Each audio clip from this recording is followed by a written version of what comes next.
When it comes to famous rabbis, there's really only one. I'm Rabbi Brian, and I welcome you. This rabbi on that rabbi. Hi, this is Rabbi Brian. I want to tell you a story that's told by people in the northern hills of Thailand. And the story goes like this. The story is that the gods noticed that human beings made mistakes. Human beings made mistakes, and no matter how hard they tried, they could never undo the mistakes that they made. And humanity seemed doomed, that there was no way, because the inflow of mistakes was greater than the outflow of forgiveness. And one of the gods had this idea, and the god decided the only thing that could be done is that there's this infinite amount of transgressions that had happened.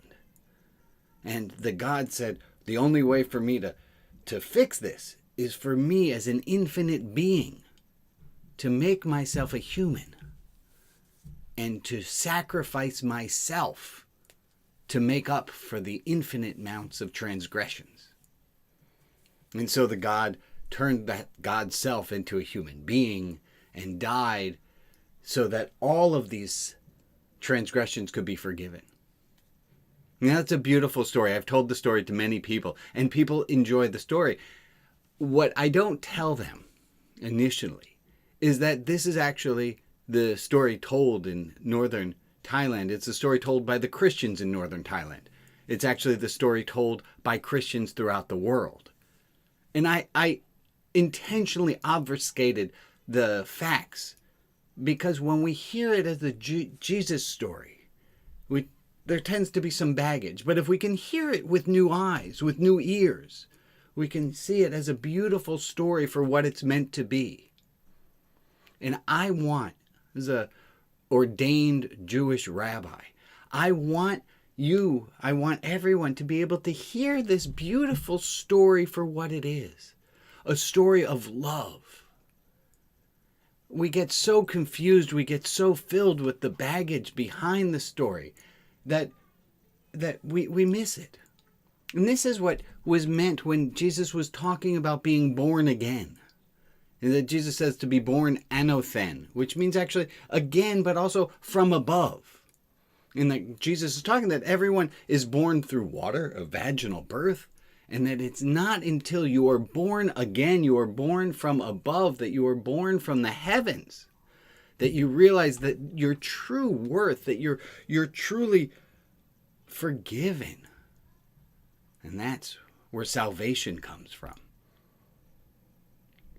I love this idea that we are all freed. I love this ancient Jewish text that says that God so loves us, that God would sacrifice God's self to give us a sense that we are born anew. We are born from God. And when we realize our connection to the infinite and that we are born again. I'm not a messianic Jew.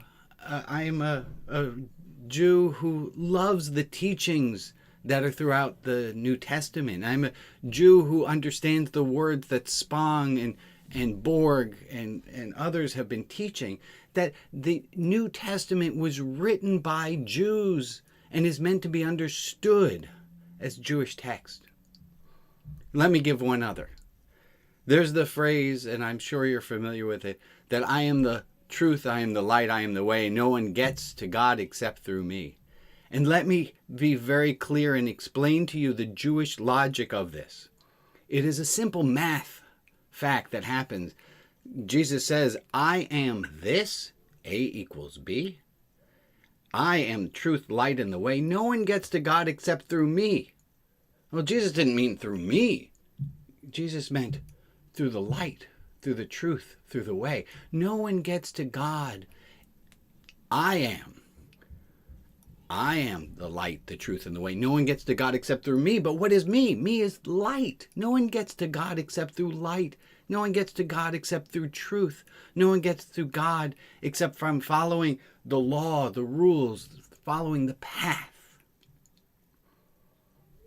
I thank you so much for joining me, Rabbi Brian, as I attempt to reinterpret and to re-explain some of these beautiful teachings that have become verboten for Jews and some of the meaning of which have been lost on Christians. Thank you so much for joining me. With lots of love.